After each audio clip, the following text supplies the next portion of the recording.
What if one man could split the sea, challenge an empire, speak to a burning bush, and reshape the destiny of billions?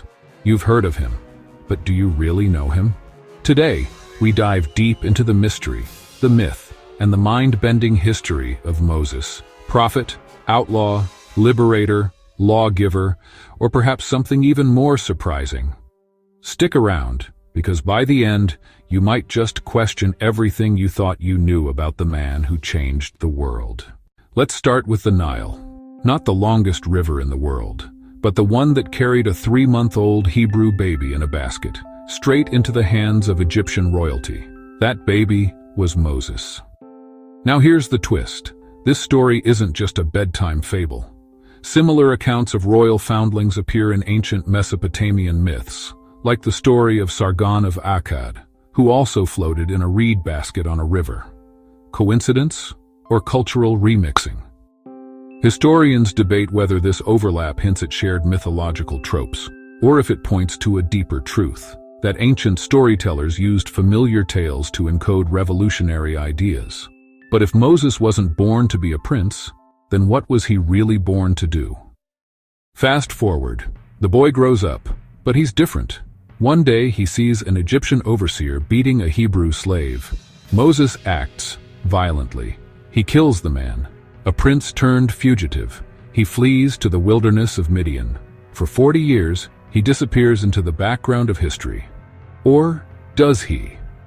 Because this is where something unbelievable happens. A voice calls to him from a burning bush, a flame that blazes without consuming. This isn't just divine drama. It's a powerful symbol. In Hebrew, God introduces himself with the phrase, Ehyeh Asher Ehyeh, often translated as, I am that I am, or more accurately, I will be what I will be.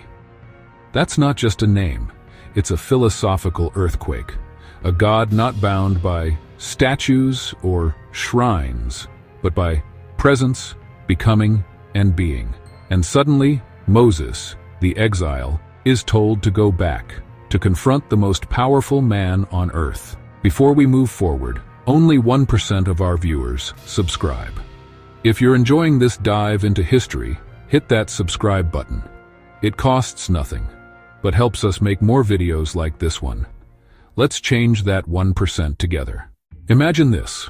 One dusty shepherd walks into the palace of the pharaoh and demands, "Let my people go." But here's where it gets wild. The biblical account describes 10 plagues that devastate Egypt. Water turning to blood, darkness, locusts, death. Too theatrical? Maybe, but archaeologists have uncovered eerie parallels. The Ipuwer Papyrus, a 3,200-year-old Egyptian document, describes a time when the Nile turned red, chaos erupted, and the land was in disarray. Some scholars argue it might reflect real environmental disasters. Volcanic eruptions, climate shifts, even red algae blooms. So were the plagues divine punishment, or natural events reimagined as cosmic justice? One thing is certain. Moses becomes more than a prophet. He becomes a revolutionary. But the real twist is coming. Because once Pharaoh finally relents and the Hebrews escape, the Red Sea stands in their way. Here's one of the most iconic scenes in religious history. Moses lifts his staff, and the waters split. It sounds impossible, but scientists have proposed fascinating theories, like wind set-down effects, where strong winds push water aside in shallow regions.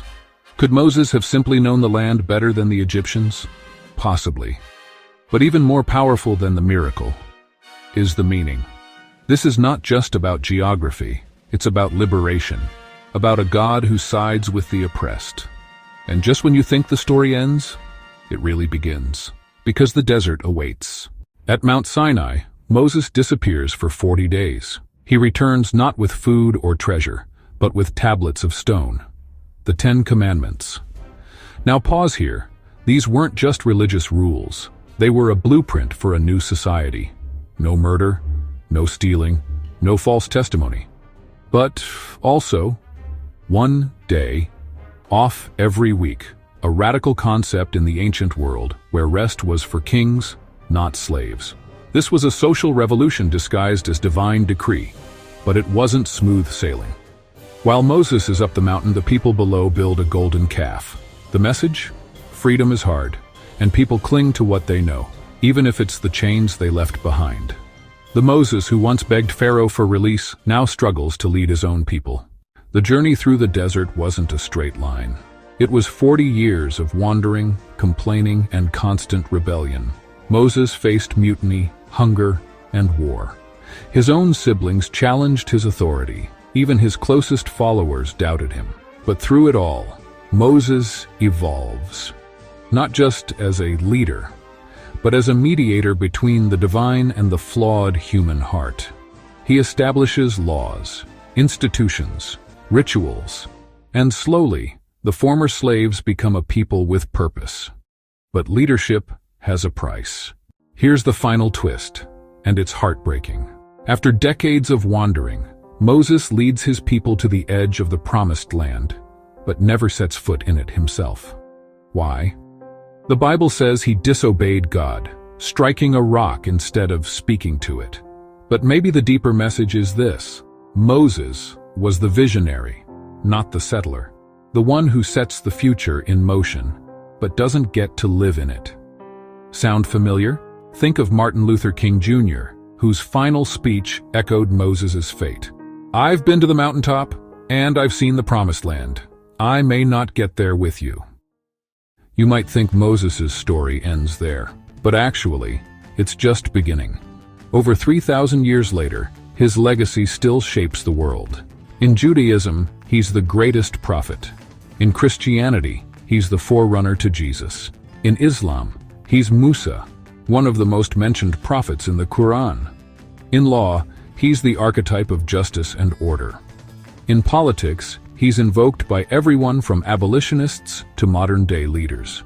And yet, we still don't know where he's buried. According to tradition, God himself buried Moses in a secret place.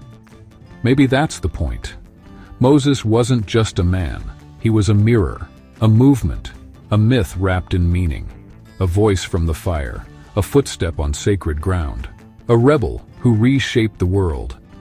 Not with an army, but with a vision.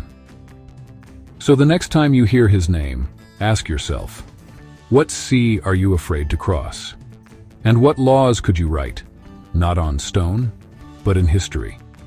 If you enjoyed this journey through time, subscribe now. Every week we bring you stories that rewrite the past, and maybe your future too. See you in the next one.